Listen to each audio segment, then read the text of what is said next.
What we're going to do in this video is try to answer a very common question, and that is, what software should I be using to learn how to create 3D models for my 3D printer? And the real answer to that question is it is really entirely based on the type of model that you want to create.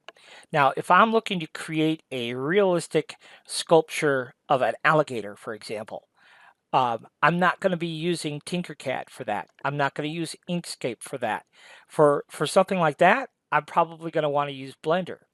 But in order for someone who's brand new to 3D printing to create a realistic alligator model, that's going to take a fair bit of knowledge, all right? In whatever software you're using. So if someone's brand new, where we want to make keychains, hype chains, maybe little wall plaques, maybe a desk organizer, stuff like that. All that type of stuff can be done right here inside Inkscape. So then the next question is, well, do I use Inkscape or do I use some other type of software? The most common answer is usually TinkerCAD. And I have watched loads and loads of TinkerCAD videos. And I will just tell you this, generically speaking, pretty much everything that we can do in TinkerCAD, we can do right here inside Inkscape. So really there's no need to learn TinkerCAD at all. And TinkerCAD has its quirks. It really does. I see a lot of people that use TinkerCAD, and I'm thinking, my goodness, why would you use TinkerCAD when you could just knock that out in Inkscape in like 2 seconds? So I'm going to link to another video that I just saw that was just posted literally hours ago, where the individual was creating a little rubber ducky like this, and he was creating a 3D model of like a little gift box. Okay. And so this is what he was creating. And I was like, no, no, no, no, that is way too complicated. Why would you use TinkerCAD for that when I know this individual really understands Inkscape too, because he has videos on using Inkscape too. So that's what I really want to just walk you through. Watch this video of TinkerCAD, watch this video of Inkscape, and determine for yourself what kind of software works best for you in your workflow. I think a lot of people use TinkerCAD because they don't understand that what they're using TinkerCAD for and jumping through all these hoops that are required in TinkerCAD, you can actually accomplish that right here inside Inkscape. So let me show you how easy this little project is going to be. So we've got an SVG file. So we started with an SVG file, and we want to make a little gift box, okay? So the first thing that we're going to do here is we're going to just duplicate our little rubber ducky here. So there's our duplicate, and then we're going to go to Path Effects, and we're going to choose an offset path effect. And what we want to do is define the outside wall of our lid. So in this case, we're going to do offset. We have to do -2 to offset to the inside, and we'll just give it any color. Just click on a color there, and so you see that we've got our offset now. So now we're going to go to Path, and we're going to choose Object to Path. Anytime we apply an offset and we're happy with it and we want to stick with it, then we have to do Object to Path. So now we're going to duplicate the red duck here, and we're going to do the exact same thing. So we're going to come back in here, we'll do an offset, and we are going to do -2 again. Just as a little caveat, if we were using CorelDRAW, which is another vector graphics application, when we apply an offset in CorelDRAW, it's called a contour. We can tell it how many times we want to offset, so it's a little bit less work. Not too much, but a little bit. All right, so now let's go ahead, and again, we're going to do Path and Object to Path. Okay, now these are all the pieces that we need for our gift box, believe it or not. That's it. That is all we need to do as far as these are the pieces that we need to make our gift box. So now let me show you, we got a couple other things to do here. So what we're going to do is we're going to just take all of this just for simplicity for you, and we're just going to make a couple of duplicates here. All right. So first step 1, this magenta colored duck, goodbye. We don't need him. So the red duck, we're going to select that and shift click on the black outline here, and we're going to do Path and Combine. Okay. Now, oftentimes you get a result like this. All you have to do is double click when you're doing combine, select one node and come up here, and it doesn't matter what node you select, inside, outside, doesn't matter. We just have to reverse one of those paths because that's what we're looking for right there, okay? And then we need this piece right here, okay? Not that piece. So let's go ahead and get rid of that and that. I need this silhouette here.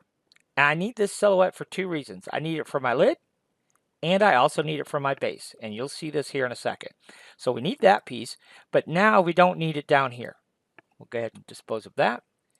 And we'll select those two pieces. We're going to do the same thing. We'll do path and combine. Okay, we expect that to happen. So now we're just going to go ahead and let's do one of the outside ones, and we'll offset, reverse that. And so we get the same result. All right, so now let's just take all of these and we're going to line them all up. Okay, so we're going to come up here and we're going to hit our alignment tools, and we are going to line the vertical and the horizontal axis, and now everything's lined up.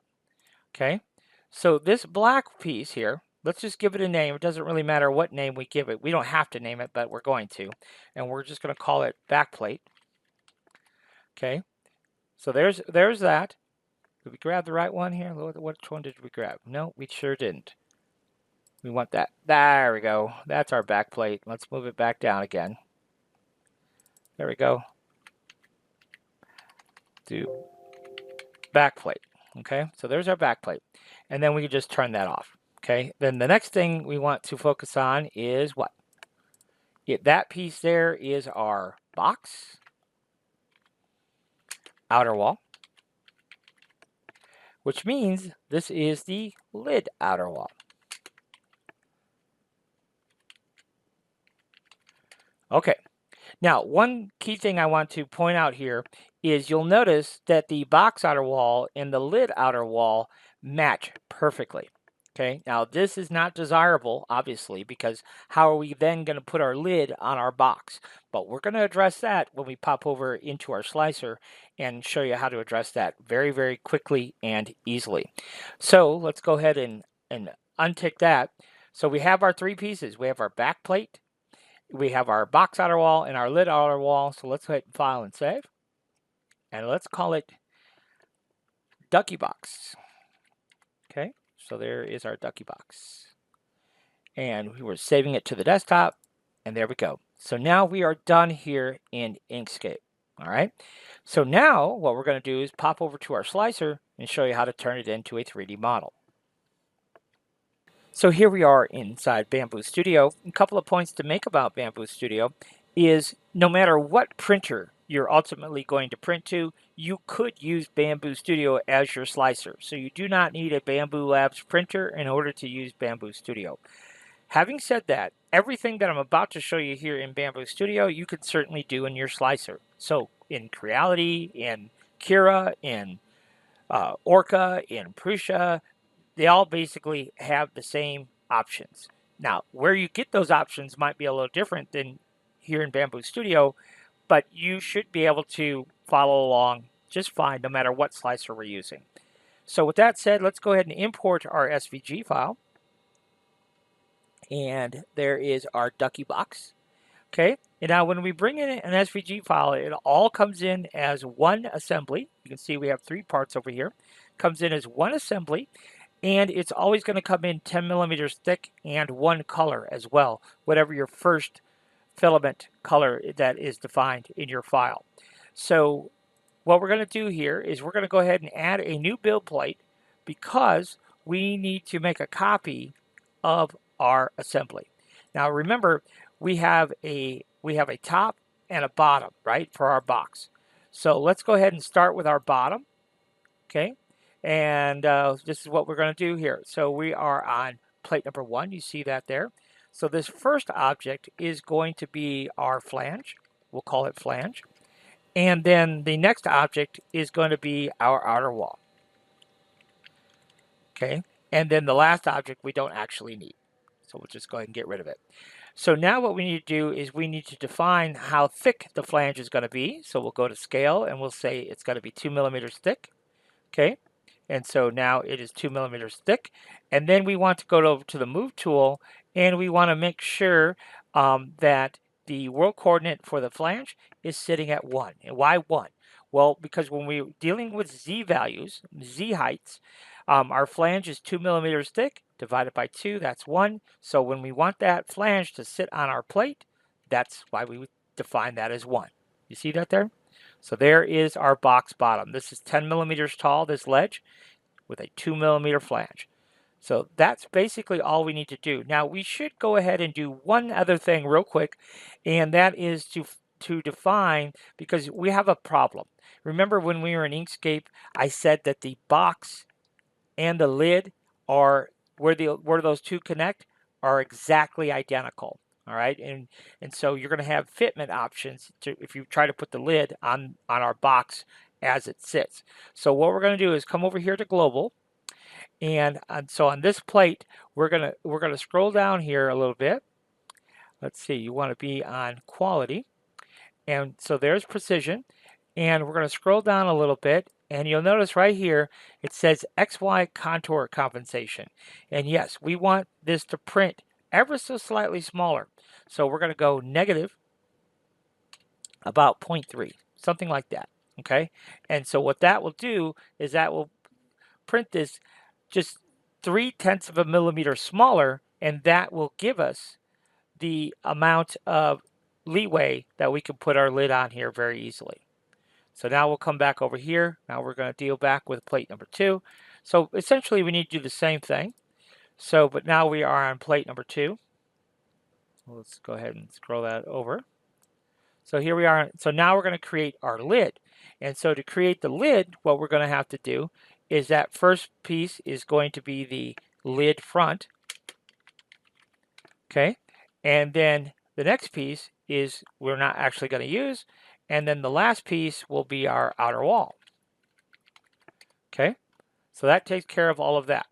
So now what we want to do is select everything, and we're just going to flip it over. So we're going to come over here, and in the Y direction, we're going to go 180 degrees and finish this off. So our lid is going to be 2 millimeters thick, right? 2 millimeters thick, just like the bottom was. But we're going to come over here and make sure that it's sitting on the plate. So that's back to 1 again. And then all we have to do is define how thick of a box we want. And I'm going to say, I don't know, let's go ahead and make it 2 inches thick. So we'll do 50. Okay, so we'll make it 50. Not here though. We were in the move tool. We need to be in the scaled options here when we make it 50. There we go. Okay, so now if we go back to move, you'll see that it will be at 25 in the Z value. So it's sitting on the plate. All right.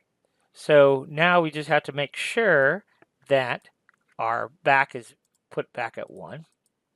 So we'll go back to world coordinates, and yes, we need that back at 1. There we go. Okay. So now that is sitting, our top of our box is now sitting on our build plate. You see that? So that's it. Now this is ready to print. And this, because we set negative 0.3, so this is printing just a whisker smaller than the lid, our lid will fit on top of our box. Now, one other thing to point out, all this that we just did here in our slicer, we would essentially have to do the exact same thing if we were going to do it in TinkerCAD.